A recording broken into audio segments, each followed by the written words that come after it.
Olá pessoal, bom dia a todos. Vamos chegando aí devagarzinho, né?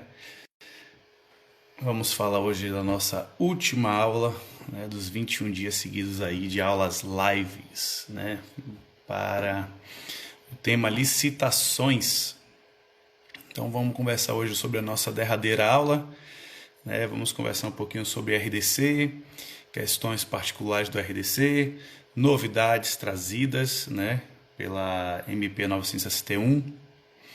E a gente vai fazer aquele esquema. Vamos esperar pelo menos aí, né, até os 3 minutos iniciais aí da nossa live. Bom dia, Pedrão. Tudo bom, irmão?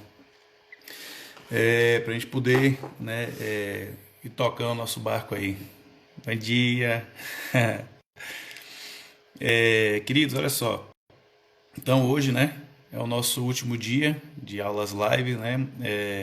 Honestamente, espero que vocês tenham gostado do conteúdo que a gente trabalhou aqui, né? Foi um bom dia, amor, bom dia. Foi um conteúdo que a gente trabalhou aqui, né? Praticamente foram mais de 20 horas, né, de conteúdos trabalhados, levando em consideração que as aulas live, né, tem duração em média de 1 hora, então eu estava basicamente seguindo, né? Chegando ali 59 minutos e 58 segundos, né? Cada dia ali, levando em consideração esse máximo. Só teve um dia, que foi um dia que eu precisei fazer uma sustentação oral, né, no tribunal, que ficou uma live, se não me engano, de 30 minutos, né? Então ficou 20 horas, vai ficar hoje, né? 20 horas, com essa aula de hoje, 20 horas e 30 minutos de conteúdos, Elele, de conteúdos disponibilizados. Só um segundo, não sei qual foi aqui. Ai, ai, ai. Prontinho. Opa, voltei. Apagou a luz aqui. Então vão ficar disponibilizados para vocês aí 20 horas e 30 minutos, né, de conteúdo. Essas aulas que a gente está tratando aqui, né, estão todas disponíveis já estão carregadas, né, no Facebook, tá? No Prof, no prof.felipe Montenegro, então todas as aulas que a gente tratou, né, desde lá da primeira aula até a essa 21ª aula sobre licitações, estão todas disponíveis lá no Facebook. No YouTube, né, eu já estou carregando as aulas, só que eu estou percebendo que, por exemplo, teve algumas aulas que eu não consegui. Inclusive eu estou fazendo esse procedimento, né, de baixar a aula do que está lá no Facebook para carregar no YouTube, né? Então eu estou organizando essas aulas ali, né, para que também fiquem disponíveis no YouTube. Mas quem quiser já ver as aulas anteriores, todas as aulas também estão disponíveis no Facebook, né? No Facebook do prof.felipe Montenegro, tá? E as aulas estão lá também, para que vocês possam acessá-las, né? Todas as 21 aulas, incluindo essa que já está sendo gravada também simultaneamente lá no Facebook, beleza? Queridos, nosso tema hoje então é regime diferenciado de contratações. E antes de a gente adentrar ao regime diferenciado de contratações, a gente precisa definir algumas coisas. Primeira coisa, o regime diferenciado de contratações é uma modalidade, tá? É uma modalidade que foi criada, modalidade criada.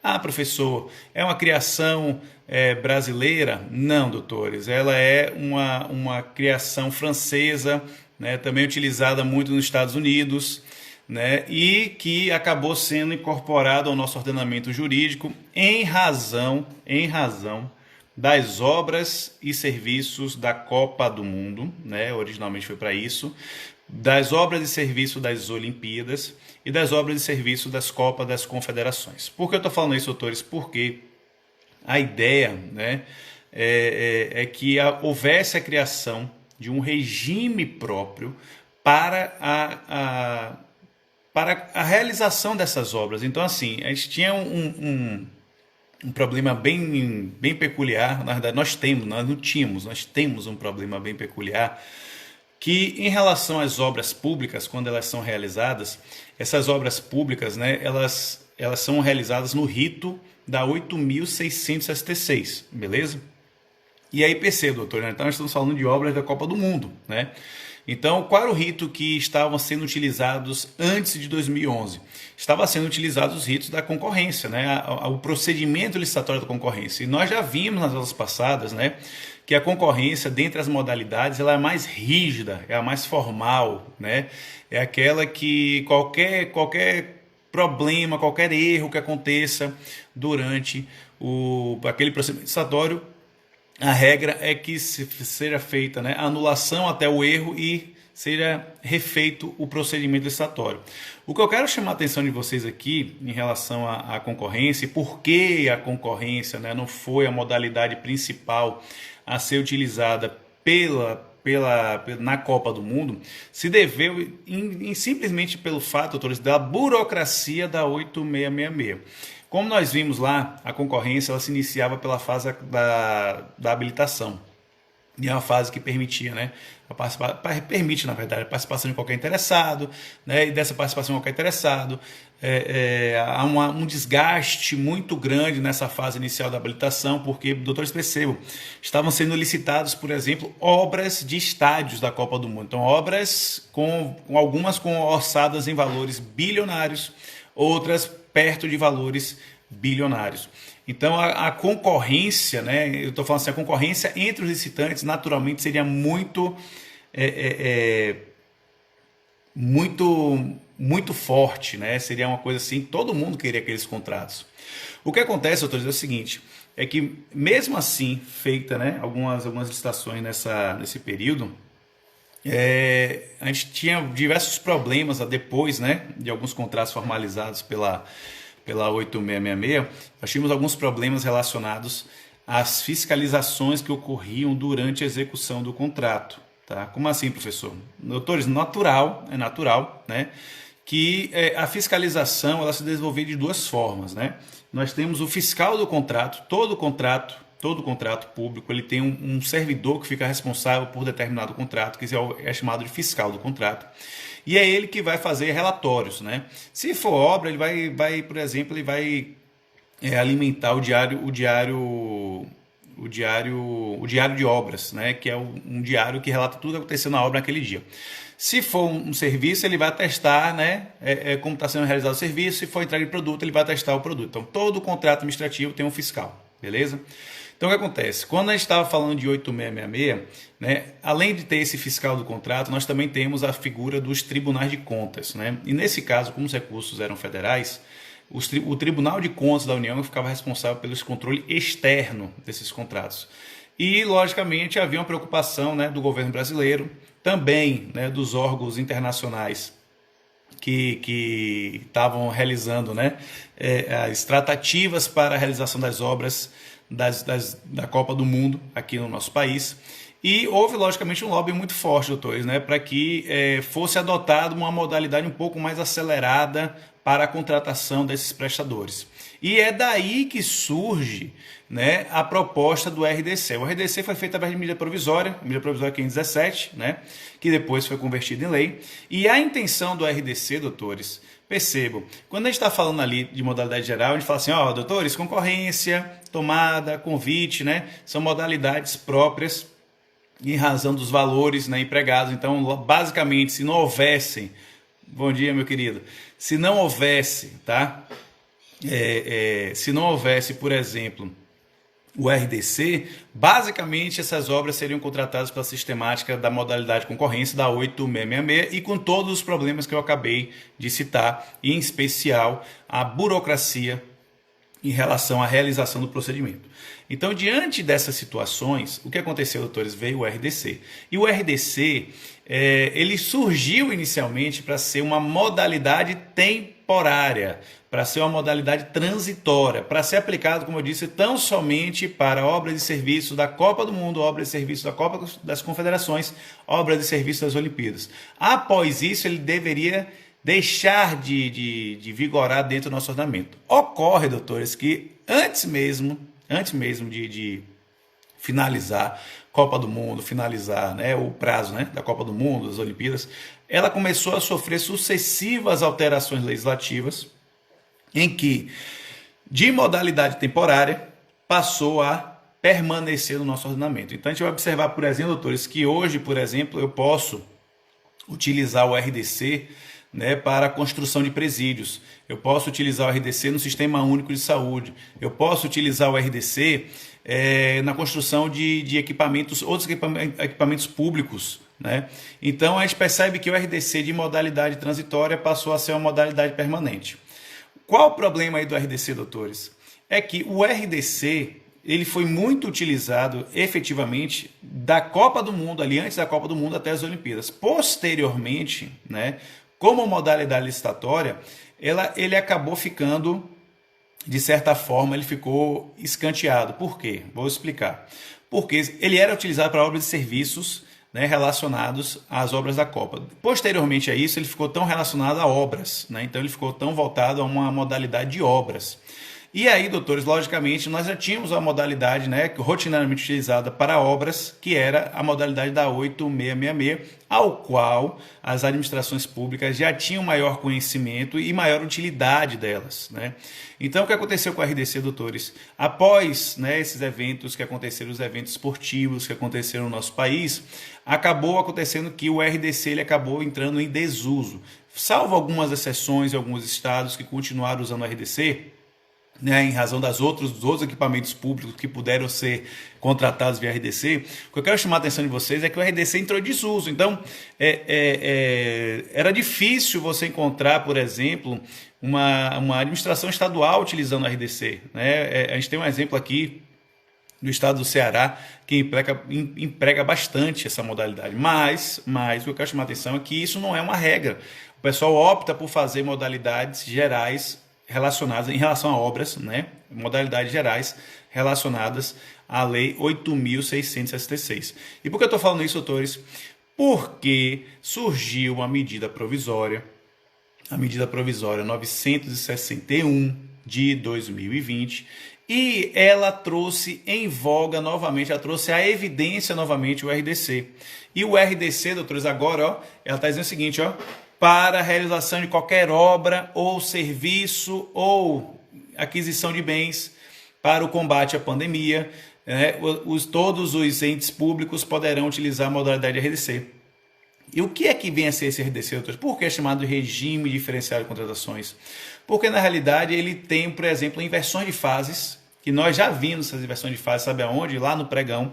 Né? A inversão de fase que ele tem é muito parecida com a do pregão, tá? Então, a gente vai observar lá as mudanças de fase, né? Em relação, por exemplo, iniciam, né? Ao invés de iniciar com a fase da habilitação, como ocorre lá na concorrência, no RDC eu começo com a fase da classificação das propostas, né? O RDC, doutores, diferentemente agora do pregão, o pregão, se vocês bem lembrarem, o pregão é utilizado para aquisição de bens e serviços comuns. Bens e serviços comuns. O RDC hoje, né, dentro da MP, está utilizado inclusive para todos os bens, serviços e obras. Então vocês percebam que o objeto de atuação do RDC, inclusive, ele se tornou geral, né? Geral para todos os tipos de bens e serviços e produtos que a administração pública precise contratar nesse momento de pandemia. Então é por isso que o RDC, inclusive, eu faço um vídeo,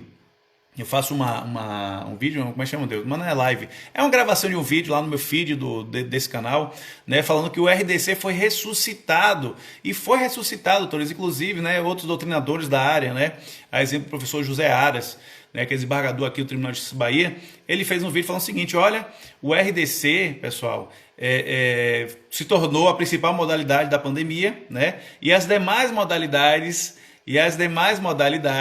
né, elas acabaram sendo colocadas em um segundo plano. Bom dia, mãe. Elas acabaram sendo colocadas em um segundo plano. E esse segundo plano, doutores, é porque o RDC hoje abarca todos os tipos de necessidades da administração pública. Tá, professor? E qual é a vantagem do RDC, doutores?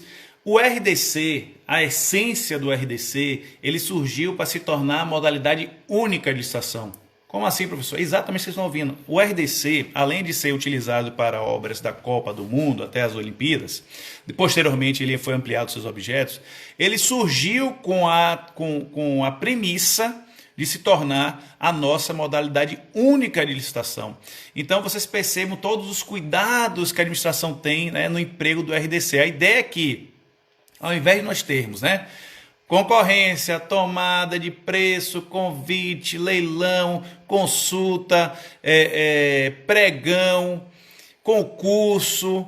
A ideia é eu pensei, autores, de pegar todas essas modalidades, que vão ser 7 modalidades a 8 modalidades, é o seguinte, velho, licitações agora vai ser só regido para o RDC. Inclusive tentaram fazer isso através, né, de uma modificação na lei, né, e não passou, porque a lei teve um vício formal, né, foi uma lei de iniciativa pelo Congresso Nacional, e em razão dessa iniciativa ter iniciado no Congresso Nacional, acabou violando a competência constitucional para modificação desse projeto, né, para modificação da legislação. Nesse caso, autores, a premissa aí de modificação do sistema de licitações é de incumbência do presidente, né, projeto encaminhado pelo chefe do executivo, pelo presidente da República. Então, dentro dessa perspectiva, autores, o RDC hoje, e eu percebo isso de forma muito clara em relação ao RDC, né, que essa medida provisória, ela me chama a atenção, a medida provisória 961 de 2020 me chama a atenção. Por quê, doutores? Porque nós temos uma lei da quarentena, tá? Essa lei da quarentena, a lei 13.979 de 2020, que regulamenta todas as nuances específicas da quarentena. Então, inclusive, se você observar lá, já tem diversas medidas provisórias que foram editadas na Lei Quarentena para aumentar ou descrever alguns incisos e artigos incisos da Lei da Quarentena. E o que me chama a atenção, doutores, é que a MP 961, ela não trouxe modificações à Lei da Quarentena. Ela trouxe modificações nas normas básicas, nas normas que já estavam vigorando no nosso ordenamento. Então, quando eu estou falando lá, por exemplo, na MP 961, eu falo assim, passa-se, né, o artigo 1º, né, do RDC passa a ter a seguinte informação. E aí vai trazendo, o RDC será utilizado para bens, obras e serviços. E aí o pessoal fala assim, professor, mas a MP é tão somente, né, para esse período de quarentena. Doutores, muita calma nessa hora, porque assim, da mesma forma que nós já tivemos um histórico do próprio RDC, que trouxe que o RDC seria temporário e posteriormente ele foi modificado para ficar, né?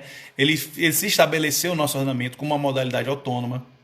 Da mesma forma, não é difícil acontecer que dessas modificações legislativas que estão sendo empregadas, né, através de medida provisória em época de quarentena, em época de pandemia, né, não me estranhará, não me soará mais estranho que as modificações legislativas ali adotadas venham para ficar, né? E o pessoal fala assim, não, doutores, percebam, nós já temos um histórico com a RDC, né? Já há uma tentativa muito clara, né, para que o RDC venha a ser uma modalidade única. Eu vou dizer para vocês, eu estou antecipando, está gravando logicamente, né? Então eu vou tentar me antecipar ao máximo em relação a isso. Acreditem vocês, após esse período de pandemia, né, havendo conversão dessa medida provisória 961, eu vou inclusive já antecipar qualquer tipo de raciocínio que desenvolvam. O RDC passará a ser a nossa modalidade única. Professor, mas como assim? Doutores, como eu acabei de falar, o RDC ele é utilizado, inclusive, para bens, serviços e obras. Então, não haverá mais necessidade de eu ter distinções de modalidades. Aí você pode estar se perguntando, professor, mas lá o pregão, né? O pregão passou agora por um novo decreto. Doutores, é um decreto. O pregão, a norma geral do pregão é a Lei 10.520 de 2002. A norma geral das licitações é a 8.666 de 93, né? E todas as circunstâncias lá que estão previstas no RDC se encaixam a todas as situações de ambas as legislações. Então, não se espantem do RDC vir a se tornar essa modalidade principal do nosso ordenamento. Na verdade, assim, se tornar inclusive uma modalidade única do nosso ordenamento. Então, doutores, feitas essas breves considerações sobre o RDC, o seu histórico, né, da sua ressuscitação frente a uma normatização recente, vamos para falar um pouquinho das características básicas do RDC, tá? Características básicas hoje previstas na Lei 12.462 de 2011. Doutores, vamos lá. Em relação ao procedimento da RDC, doutores, cumpre destacar o seguinte, possibilidade da administração pública contratar mais de uma empresa ou instituição para executar o mesmo serviço. chama-se de multiadjudicação. O que é isso, doutores? Quando a gente fala sobre... Quando a gente fala sobre empresas que são contratadas pela sistemática dos usuários, né, da Lei 10.520 e da 8.666, você contrata uma pessoa jurídica, para prestar o serviço. O RDC, doutores, olha só a novidade aqui, o RDC, novidade assim, né, é 2011, mas é uma coisa que se diferencia das outras modalidades. O RDC permite a contratação de mais de uma empresa para prestar um mesmo serviço e eu não estou falando de classificação não, eu estou falando o seguinte, doutores, multiadjudicação do objeto. Professor, isso é uma novidade? Não, não é novidade, doutores. Se a gente for observar, essa multiadjudicação já existe na lei que trata sobre licitações para prestação de serviços de publicidade para a administração pública. A multiadjudicação já vem lá desde 2010, tá? Mas eu quero chamar a atenção de vocês, doutores, é que, como modalidade licitatória geral, né, para ser utilizada para todos os itens que a administração pública precisa contratar, a multiadjudicação não é prevista na 8.666 e também não é prevista na lei do pregão. Então, no RDC perceberam aqui que, inclusive, aí você fala assim, professor, mas para que eu vou contratar várias empresas? Aqui é o requisito que a administração pública precisa observar, doutores. A multiadjudicação do objeto, né, no RDC, ela vai ter validade desde que não implique em perda de economia de escala, quando o objeto puder ser executado de forma concorrente e simultânea por mais de um contratado ou a múltipla execução for conveniente para atender a administração pública, a previsão do artigo 11 do RDC. Então, doutores, qual é o requisito aqui? Professor, todo RDC vai ter multiadjudicação? Logicamente que não, doutores. É uma questão excepcional, né? E essa questão excepcional vai dizer o seguinte, se for benéfico para a administração pública, por exemplo, a gente observou aí, né, as obras da Copa do Mundo, né, em relação aos estádios, né, nós observamos que boa parte dos estádios foram formalizados com sócios de empresas. Não chega a ser uma multiadjudicação, porque quando as empresas se conglomeram em um consórcio, esse consórcio ele vai ter uma personalidade jurídica, né, que vai representar as empresas consorciadas. Então, a administração pública, quando fez a contratação, né, de empresas para prestar o serviço através de consórcio de empresas, eu tive a formalização de uma pessoa jurídica, um consórcio de empresas, e esse consórcio formalizou o contrato. Mas qual a vantagem de formalizar o contrato com o consórcio? É que dentro do consórcio eu tinha estruturas de 3, 4 empresas atuando simultaneamente dentro da obra. Mas eu quero chamar a atenção de vocês é o seguinte, se não fosse pela sistemática do consórcio, professor, poderia ser feito, por exemplo, um contrato com 4 empresas para a construção dos estádios? Poderia. Está aqui a previsão, artigo 11. O artigo 11 do RDC permite que haja, sim, essa multiadjudicação. E é uma situação, né, totalmente diferente, referencial, tão somente o RDC, diferente das demais modalidades licitatórias. Beleza? Outras características, doutores, vamos continuando. Em relação aqui, doutores, inversão das fases naturais da licitação, com julgamento das propostas precedendo a habilitação. Queridos, em relação ao procedimento realizado pelo RDC, pensem que esse procedimento ele será similar, né, ao próprio pregão. O pregão, né, o que acontece no pregão, doutores? No pregão acontece o seguinte, primeiro eu realizo a fase da classificação, tá? Nessa fase da classificação, doutores, do pregão, eu vou relacionar as melhores propostas. Depois a gente vai falar, inclusive, sobre orçamento sigiloso, tá? Rapidamente. Mas eu quero chamar a atenção para isso aqui, Em relação, então, a essa fase de classificação, eu vou relacionar as melhores propostas, vou ordenar conforme o julgamento as melhores propostas, né? Classificar essas propostas. E em relação... Obrigado, meu querido, obrigado. Em relação à análise de documentação daqueles que participaram do RDC, eu somente irei analisar o qual, doutores? Daquele que venceu, que ofereceu a melhor proposta. Então, ao invés... Olha como é que uma coisa muda totalmente de figura. Ao invés de eu pegar uma concorrência, que eu tenho uma fase de habilitação anterior à fase de classificação, que eu analiso a documentação de todos os candidatos, ou seja, uma fase anterior à fase de classificação, No RDC não, ó. Olha que facilidade. Eu vou classificar logo as propostas, ó, velho. Quem está interessado em concorrer, classifica as melhores propostas e vou pegar daquele que ofereceu a melhor proposta e vou analisar tão somente a documentação daquele que ofereceu a melhor proposta. Isso traz o quê, doutores? Celeridade nas contratações. Até por mais complexa que seja o objeto, né? Se for um objeto de alta complexidade, vai ser muito mais rápida a contratação. Por quê? Porque eu não vou perder tanto tempo analisando documentação de todos os concorrentes. Se for observar o RDC, uma obra de 600 milhões, 700 milhões, como foi uma obra dos estádios, vocês vão se deparar que os interessados em realizar aquela estação, logicamente, eram vários interessados. Então, doutores, ó, como ficou fácil contratar, inverta a fase, classifica a proposta e pega a proposta daquele que ofereceu, né? E analisa a documentação daquele que ofereceu a melhor proposta. Beleza? Então, doutores, fiquem atentos a isso. É uma situação diferente em relação também à fase da homologação e da adjudicação, doutores. Né? A gente vai observar aqui nas modalidades gerais. A fase da homologação é uma fase posterior, em relação à fase da adjudicação. Então, assim, no procedimento geral, como é que acontece, doutores? Eu chego lá, né? Vou fazer o procedimento licitatório, então eu faço a fase da habilitação, depois a fase da classificação, depois da fase da classificação, eu faço a fase da homologação, que eu encaminho para a autoridade competente para que ela homologue o resultado e, posteriormente, a fase da homologação vem a adjudicação. O que acontece no RDC, doutores? Eu vou ter a inversão, ó.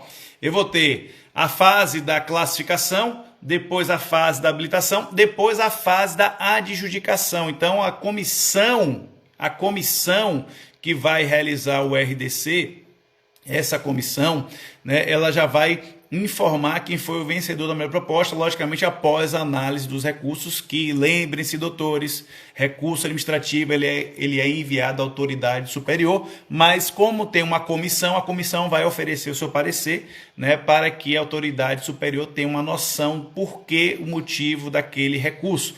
E aí, logicamente, dentro de uma prática jurídica, né, de uma prática administrativa, vocês poderão observar que geralmente as autoridades competentes, ou seja, aqueles que instituíram as comissões, seguem em regra as defesas, né, os pareceres apresentados pela comissão, tá? Mas eu quero chamar a atenção de vocês aqui, doutores, é o seguinte, ó, que quando vai ter essa inversão de fases, quando a autoridade vier a se manifestar no final, ela já vai homologar o resultado com a declaração de quem foi o vencedor daquele objeto. Então, todo o procedimento em si, doutores, é muito mais fácil. Aí você vai falar assim, professor, o que é mais interessante nos procedimentos, doutores? Em relação a outros procedimentos, intervalo mínimo, os intervalos mínimos do RDC, doutores, nós temos na ordem de 4. Nós temos 5, 10, 15 e 30 dias úteis, a depender do tipo do RDC. O RDC ele pode ser menor preço, maior desconto. O Paulo colocou aqui, ó, Paulo César Alves Oliveira. Professor, como ficaria o fracionamento do objeto quanto ao quantitativo na multicontratação? Paulo, é o seguinte, dentro dessa possibilidade eu vou ver o tamanho do objeto, né? Seria basicamente semelhante ao que, Paulo? Aqui, ó, vamos lá. Ao invés da administração pública realizar diversas licitações, diversas concorrências, por exemplo, e dividir por lotes, né? Não sei se você já viu lá quando a concorrência é dividida por lotes. Aí eu tenho lá assim, ó, empresa A venceu o lote tal, empresa B venceu o lote tal, e aí vai, né? Nesse caso aqui, eles vão definir os serviços que serão realizados por cada empresa. Então, por exemplo, eu tenho uma empresa que é uma empresa de engenharia, né? E aí dentro desse objeto eu vou precisar ter uma empresa que vai fazer instalação hidráulica, uma empresa que vai fazer instalação elétrica, uma empresa que vai fazer instalação... Vamos pensar no estádio de futebol, né? A empresa que vai fazer a instalação do campo. Eu vou multi-adjudicando conforme, inclusive, os próprios serviços. Mas, por exemplo, professor, eu posso ter, por exemplo, multi-adjudicação sobre o mesmo item Nesse caso aqui, a diferença é essa, que aqui eu posso ter 2 empresas, 3 empresas trabalhando sobre o mesmo item.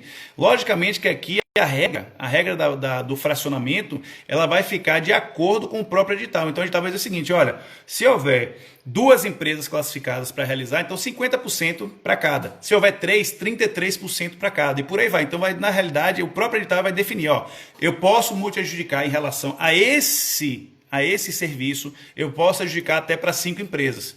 E aí, logicamente, doutores, se houver 5 empresas classificadas, né, com documentação regular, as 5 empresas realizarão serviço. A ideia aqui, doutores, da multi-adjudicação é o quê? Trazer eficiência, trazer celeridade em relação à própria prestação. Até porque, doutores, como a gente está falando de RDC, eu falei para vocês que era em relação à obra da Copa do Mundo, havia uma grande preocupação das autoridades públicas sobre o bom andamento das obras.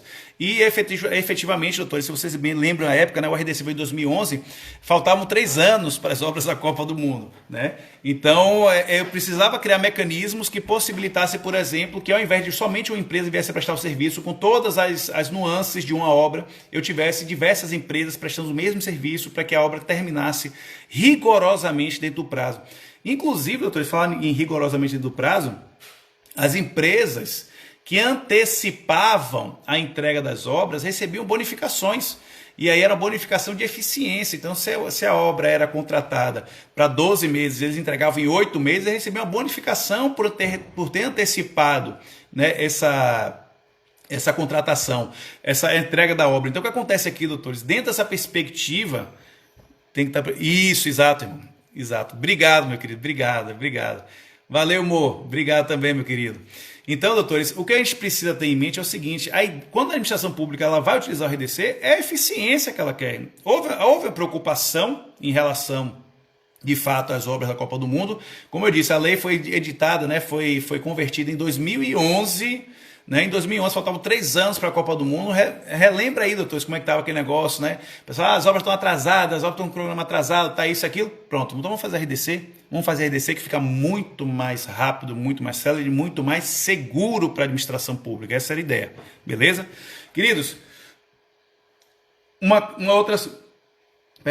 outra coisa que a gente precisa trazer sobre o procedimento do RDC.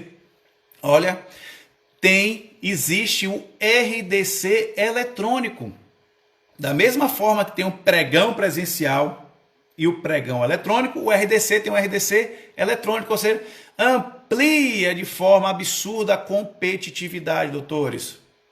E eu quero chamar a atenção de vocês o seguinte, doutores, ó, esse RDC eletrônico ele deve ser utilizado de forma preferencial na mesma sistemática do pregão. Aí, professor, essa obrigação de uso preferencial, né, ela está prevista na lei ou está prevista no decreto que regulamenta o RDC? Doutor, o decreto, inclusive, quem quiser depois abordar o RDC de forma mais minudenciada, é um decreto executivo, logicamente é o decreto do Executivo Federal, é o decreto 7.581 de 2011, que vai esmiuçar as regras. Basicamente, ele vai trazer regras muito similares, né, ao pregão e muito similares também a própria 8666. O que a gente vai observar, doutores, é que, inclusive, a lei do RDC, ela deixa muito claro que eu não vou utilizar o procedimento que há na 8666. Ela afasta, mas o RDC, por exemplo, utilizará a sistemática de dispensa de inexigibilidade relacionada lá no artigo 24 e 25 da Lei Geral de Licitações, que nesse caso é a 8666. Beleza? Queridos, continuando então, nós temos então a previsão do uso preferencial do RDC eletrônico, que não está previsto no decreto, está prevista na lei. Então, os entes públicos que vierem a utilizar o sistema do RDC nas suas estruturas, né? E aí, logicamente, doutores, o RDC, como na lei de licitações, como no pregão, é uma norma geral de licitações. Então, quem quiser utilizar vai ter que seguir as regras editadas pela União.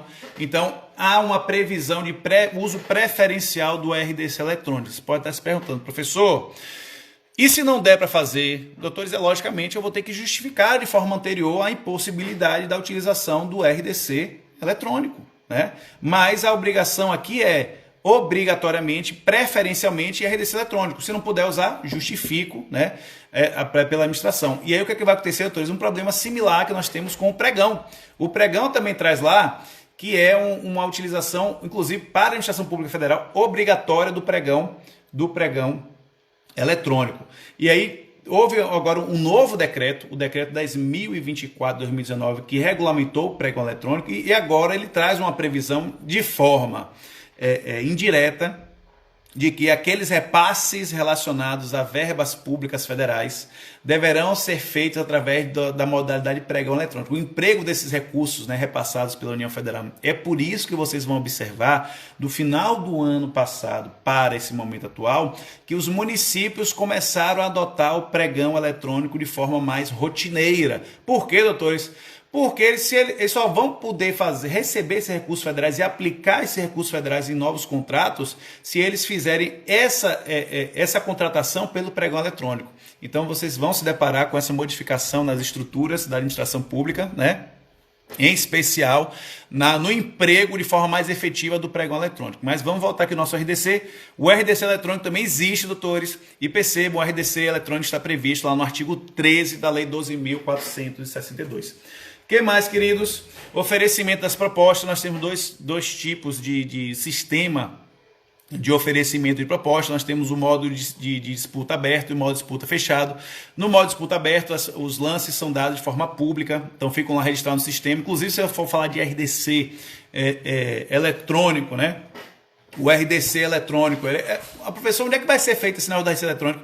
Na mesma plataforma do pregão eletrônico, doutores, tá? Vai ser no Comprasnet e no Compras Governamentais. Então, inclusive, tem dois sistemas, do Banco do Brasil e o do governo. Então, o Licitações E e o Comprasnet, né, o do Compras Governamentais, serão sistemas próprios para que eu possa utilizar o RDC. Professor, esses dois sistemas, os municípios podem utilizar, os estados podem, doutor, sem problema nenhum, está franco para todos os entes poderem utilizar isso, tá? Logicamente que vão ter que formalizar convênios para a utilização desses sistemas, mas isso é uma questão tão somente burocrática, não é difícil eles adotarem essas modalidades na sua estrutura. Se não está adotando, doutores, ou porque é de fato uma restrição técnica, né, uma impossibilidade técnica da utilização do RDC eletrônico, ou efetivamente, né, é uma questão burocrática, né? Ou seja, não querem utilizar dentro da sua estrutura. Mas, como eu disse para vocês, o RDC eletrônico ele deve ser utilizado de forma preferencial, beleza? Queridos, então, em relação às propostas, nós temos o sistema de disputa aberto. Então, lá, por exemplo, imagine aí o pregão eletrônico. No pregão eletrônico, por exemplo, doutores, ficaria assim, ó. Registraria aqueles lances, né, as propostas gerais, né, os maiores valores, para posteriormente realizar o que? Os lances, né, os lances eletrônicos. O RDC vai partir da mesma premissa. No modo de disputa aberta eu vou saber o valor que cada um ofereceu ali, né, e aí dentro da classificação eu vou começar para os lances. O RDC também tem a fase de lance semelhante à do pregão. Já o modo de disputa fechado, doutores, eu vou manter fechado esses lances que foram dados, esses primeiros valores apresentados por esses concorrentes, para no momento em que for aberto, aí sim eu sei quem foi classificado para a fase de lance. Então, na realidade, é uma sistemática, né? O modo de disputa aberto fechado é basicamente para que, no momento que eu vou analisar no modo de disputa fechado, eu já sei quem foi classificado, e no modo de disputa aberto isso influencia, inclusive, nos lances que serão apresentados pelos demais concorrentes, para que eles possam, doutor, já irem se classificando para a fase dos lances, beleza? Queridos, sigilo dos orçamentos até o fim da licitação. Essa questão aqui, doutores, do modo disputa aberto e modo disputa fechado, artigo 17, tá? Da 8666. Da 8666, artigo 17 da 12.462 de 2011, tá? Queridos, sigilo dos orçamentos, doutores, essa aqui foi uma característica, né, que trouxe muito rebuliço no meio da doutrina administrativa. Por quê, doutores? Porque eu preciso saber quanto a administração pública ela está disposta a gastar com aquele determinada contratação. Então, o que acontece? Professor, como é que então que as empresas elas iam oferecer os seus lances relacionados a obras? Doutores, para obra, menos mal. Por quê? Porque para a obra nós temos diversos como é que pode dizer assim, diversos sistemas informatizados de preços, de custos, né? Tem o SINAP, tem o Cicro, então são termos referenciais de preços, né, estabelecidos por um sistema da própria administração pública para quê? Aqueles que vão realizar o projeto, eles já têm uma noção mais ou menos de como será, né, essa contratação. Só que acontece o seguinte, doutores, quando a gente vai falar de RDC, e qual é o grande problema da RDC? Em relação a esse orçamento sigiloso, a administração pública definia um valor, falar assim, ó, vamos imaginar aqui para o estádio, né, para a Fonte Nova, que foi aqui na Bahia, vamos definir aqui, né, para esse regime de contratações, que a Fonte Nova vai ter um custo máximo de 500 milhões, beleza?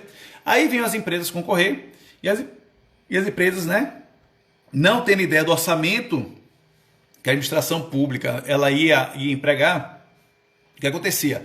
As empresas iam falar assim, olha, a empresa A oferecia 750 milhões, a empresa B 600, a empresa E, sei lá, apresentava 800 milhões, a empresa Y, 1 bilhão. O que acontecia, doutores, é que quando havia um superdimensionamento por parte dos empreiteiros para a realização da obra e o orçamento era sigiloso por parte da administração pública, o que acontecia? Aquelas que estavam 20% acima do preço referencial, né, apresentado pela própria administração, elas seriam automaticamente eliminadas. E o que acontecia, eu lembro que eu falei que era 500 bilhões, né? Aí eu tenho lá, ó, uma que ofereceu 600, então estaria dentro da margem dos 20%. Então essa de 600 milhões que ofereceu, o orçamento de 600 milhões, seria convocada, olha só, doutor, seria convocada a igualar o orçamento da administração pública. E qual é o grande problema? Exatamente, Fabrício. E qual era o grande problema aí, doutores? Qual era o grande problema? O grande problema é que, às vezes, a empresa, quando fazia o seu orçamento, ela, inclusive, utilizava esse termo referencial, né, de preço da própria administração pública. E aí observava que o preço, inclusive, da própria administração estava subdimensionado. Estava um preço muito abaixo do valor real do serviço. Então, eu chamava somente uma empresa. Empresa, você quer fazer você quer realizar realizar essa contratação? Ah, quero sim. Quero sim. Sabe por quê, doutores? Porque o RDC, se a gente for relembrar, boa parte das obras da Copa do Mundo, o pessoal optou por reformar ao invés de tão somente o quê, doutores? Ao invés de demolir e reconstruir. Por quê? Por que, professor, optaram por reformar ao invés de reconstruir, doutores? Porque na reforma, quando a gente está falando de reforma de equipamento público, eu poderia aditivar esses contratos em até 50% do valor inicial. Então, por exemplo, imagine que a Fonte Nova foi reformada, né? Ela não foi reformada. 500 milhões, 50% de 500 milhões iria para 750 milhões ao final do contrato. E, logicamente, isso gerou muita celeuma, né? Inclusive, na época, a mídia olhava não de forma técnica, mas de forma numeral, porque a pessoa ficava assim, quanto é que a administração pública pretende contratar nesse equipamento? Aí pegavam os engenheiros e falavam assim, vamos estimar aqui uma obra de 500 milhões. Aí quando chegava no final do contrato, estava lá 850 milhões, 950 milhões, 1 bilhão. Aí eu falava, gente, rapaz, o que aconteceu aqui, doutor? Por quê? Todo o contrato administrativo celebrado, né, independente se é RDC, se é concorrência, ele tem os seus aditivos. A regra dos aditivos, doutores, é de até 25% para mais. Então, por exemplo, aquela empresa lá que foi contratada lá na Fonte Nova, que era um orçamento, e isso é hipotético, logicamente, né, doutores? É um exemplo. De 500 milhões, ela poderia posteriormente aditivar em 25%. Né? Porque conforme o serviço que estava sendo empregado e, logicamente, doutores, inclusive ela conseguiria comprovar, né, que o orçamento base da administração pública era insuficiente, então ela poderia aditivar em até 25% desses contratos. E aí vocês não vão estranhar, se vocês observarem o histórico aí das obras da Copa do Mundo, boa parte... Valeu, Zulinha, valeu, minha querida sogra, beijo. E aí o que acontece? Dentro dessa situação aqui, doutores, que eu quero chamar a atenção de vocês, é que boa parte dos equipamentos públicos, ele trouxe de fato uma intenção de reforma e não de demolição e construção. Inclusive, era só importante, a demolição teve um custo, a construção teve outro. tá? Então a gente precisa se ater a isso aí. Então, assim, doutores, percebam.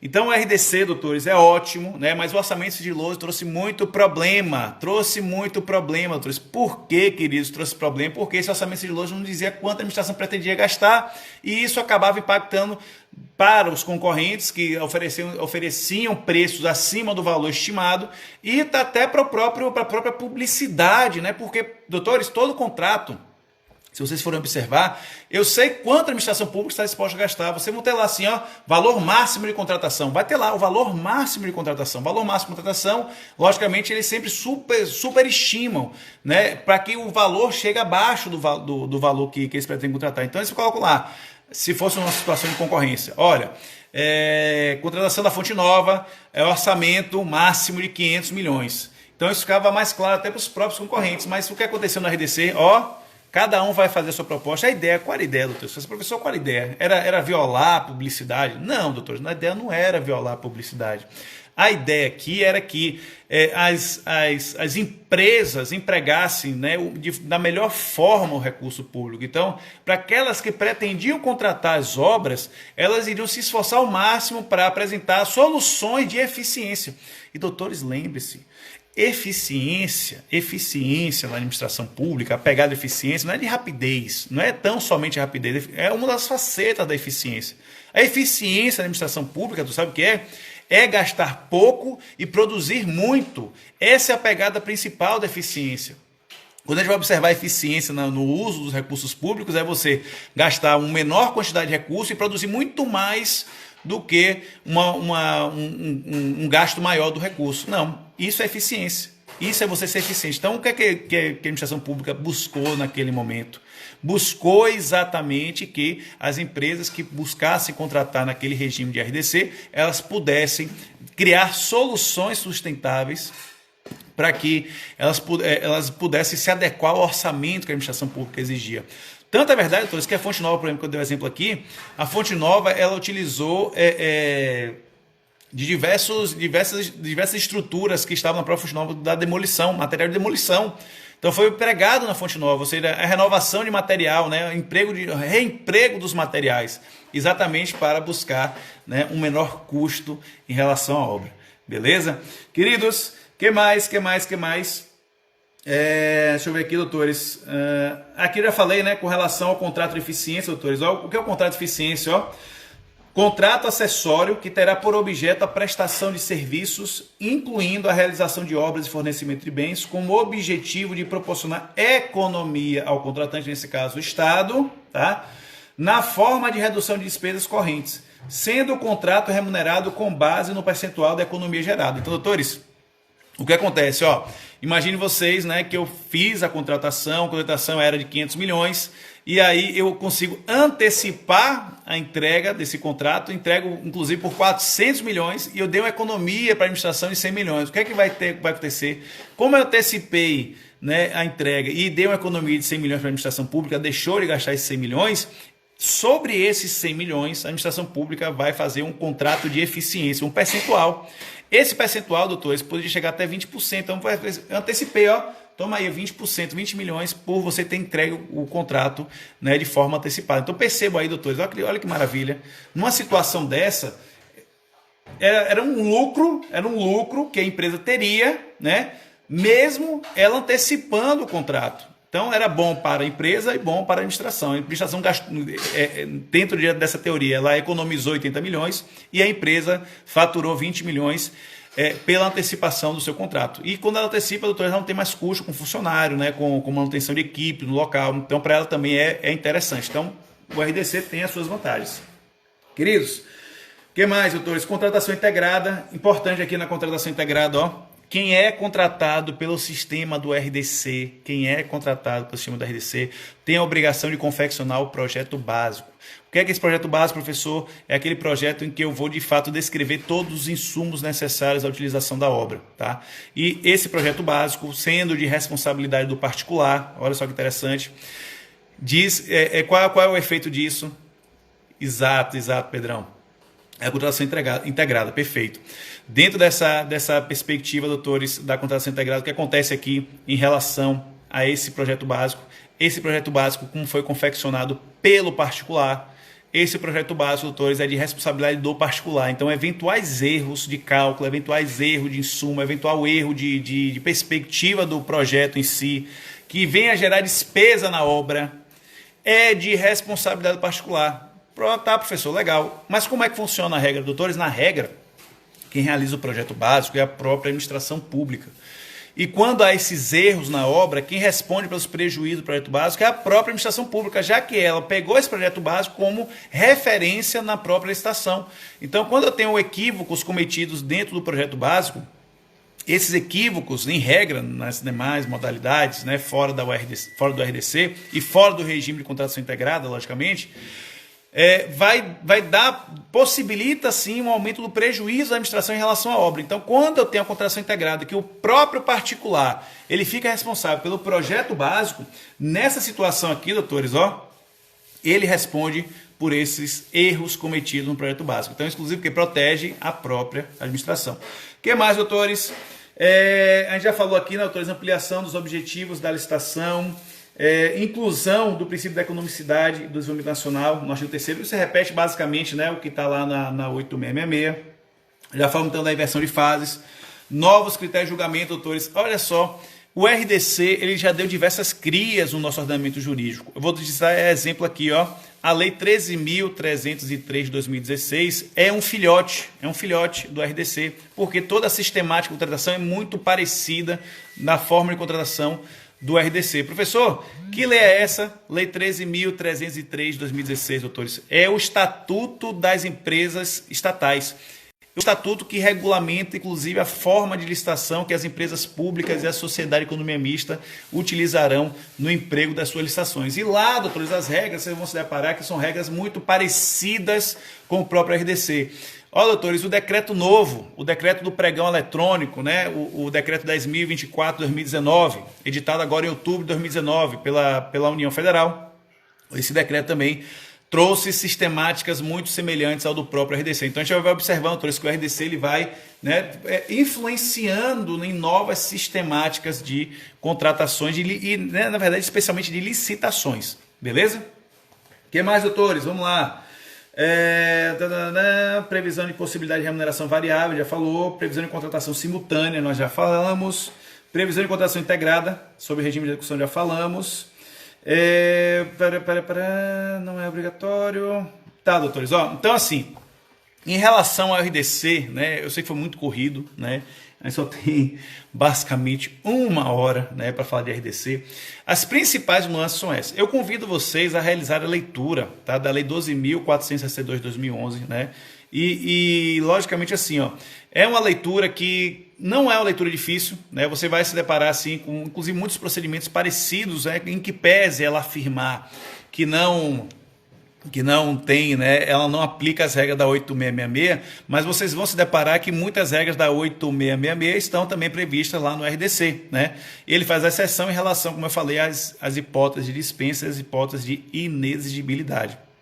Então eu quero chamar a atenção de vocês o seguinte: faz a leitura, doutores, do RDC, faz a leitura do decreto 7.581 de 2011, que regulamenta de forma mais específica, né, a utilização do procedimento do RDC. E aqui, doutores, a gente está chegando no final da nossa live. Eu queria agradecer imensamente aí a participação de vocês, o acompanhamento de vocês, né? Foram 21 dias seguidos aí falando sobre licitações. Hoje é domingo, né? Então a gente está aqui com 9 pessoas, chegou a 10, 11, 12 pessoas. Professor, pode falar um pouco sobre alterações contratuais, considerando a contratação integrada no âmbito do RDC? Em relação às alterações, em que sentido, MMA, advogados, em que sentido? Em relação aos aditivos, em relação à alteração de objeto, adequação qualitativa, quantitativa? Só dá uma esmiuçada aí, meu irmão, só para eu... Qual parte da alteração você quer que a gente aborde aqui? Só para a gente ter essa ideia. Quando você está escrevendo aí, eu vou falando, beleza? Por quê, doutores? Foram 21 dias corridos, né? Começamos o projeto lá no dia... Hoje é o quê, meu Deus? Não sei que dia é hoje. Hoje é domingo, mas eu não sei efetivamente qual o dia do mês, né? Eu acho que hoje é 25. Possibilidade de aditivos. Meu querido, Em relação a essa alteração, isso aí a gente poderia falar sobre alteração quantitativa, né? A alteração quantitativa ela só vai ocorrer. Isso, exato, Pedrão. Infelizmente tentaram evitar os aditivos da contração integrada, mas houveram vários aditivos, exatamente. Porque assim, ó, como houve, né, na realidade, uma previsão, né, da contratação integrada para que a própria empresa ficasse responsável, quando chegava ao final, doutores, logicamente, né, alguns serviços eles acabavam saindo um pouco do orçamento. E aí, doutores, a gente tem que lembrar o seguinte, né? Os orçamentos, né, os aditivos, eles podem ter diversos fatores, diversas nuances. A gente pode falar de fato do príncipe, fato da administração, as interferências imprevistas, né, que ocorrem durante a execução do contrato, que às vezes não decorriam tão exclusivamente até, Pedrão, aí, do próprio projeto básico, né, de erro de projeto básico, mas sim de circunstâncias alheias ao próprio projeto. Caso fortuito, força maior, então são situações que podem sim gerar, né, a emprego de aditivos. Então, a possibilidade de aditivos, MM Advogados, perdão, é MM Advogados, BA, é que dentro dessas circunstâncias, a gente vai falar lá dessa circunstância, doutores, com emprego de caso concreto. Então, em que pese, né, eu ter a contratação integrada e responsabilidade do projeto básico pelas empreiteiras, né, que estavam realizando o serviço, eu tenho que levar em consideração outras nuances, né, por exemplo, o fato do príncipe, aumento de tributo, aumento de insumo, tudo isso pode levar a um aditivo contratual. E esses aditivos contratuais, como eu falei, para a reforma, podiam chegar até 50% do valor. Então, a gente teria que analisar ponto a ponto de cada obra, né, para ver se de fato foi em relação a outras situações circunstanciais além do próprio projeto básico. Se for um erro de projeto básico, doutores, isso tem que ficar claro. Erro de projeto básico, fica muito claro que é a responsabilidade da empresa. Agora, circunstâncias alheias ao projeto básico, aí sim a possibilidade de aditivo, tá? Tranquilamente, de 25% a 50%, a depender do tipo de serviço. Valeu, Mo! Parabéns, doutor Felipe, obrigado pelas aulas, esmiuçar artigo por artigo e dando as exemplos com mais tempo. Obrigado, meu querido, obrigado. E eu agradeço a vocês, doutores, aqui pela paciência, né? 21 dias, as aulas, doutores, lá no Facebook, tá? Ô, minha querida, por nada. Obrigado. As aulas, doutores, né? Todas as aulas que nós comentamos aqui desde o início estão lá disponíveis no Facebook, já estão lá, como é que chama? Descarregadas no Facebook, tá? As aulas do Instagram, algumas eu coloquei lá no feed do canal, o Instagram fez alguma mudança aí relacionada por nada, meu querido, por nada. Ela fez alguma mudança aí relacionada, né, aos stories, né, que ficavam 24 horas de story, vai ficar no feed. Então, algumas aulas eu estou deixando no feed, tá? E outras aulas eu vou deixar já no YouTube. Mas o YouTube, lá eu estou falando de forma sequencial, da aula 1 até a aula 21. Agradeço imensamente, doutores. Para frente aí nós teremos outros projetos, com certeza, né? Porque a gente acaba se acostumando a falar esse horário, 7h37 da manhã. Então amanhã já vai ser um pouco diferente, né? Porque amanhã 7h37 não tem nada marcado. Mas quem sabe não apareça aqui de bobeira. Viu? Mas, doutores, obrigado aí pela paciência de vocês, obrigado por todo o apoio, tá? Por todos os ouvidos que me deram, né? E aí eu desejo para vocês um excelente domingo. Aqui na Bahia, inclusive, é feriadão, em São Paulo é feriadão, então na Bahia amanhã na Bahia, doutores, é São João, né? Terça-feira na Bahia é Independência da Bahia, então tá assim, né? Nessa quarta-feira tá tudo doido. Valeu, queridões. Muito obrigado mesmo. Pedrão, valeu, irmão, valeu. Obrigado, queridos, obrigado. Eu fico com Deus, um excelente domingo a todos. E precisando, me chamar lá no chatzinho do Instagram que eu estarei disponível para vocês. Valeu, mãe, obrigado, minha querida. Obrigado, doutor. Valeu, queridos. Fique com Deus, viu? Forte abraço a todos. Tchau, tchau.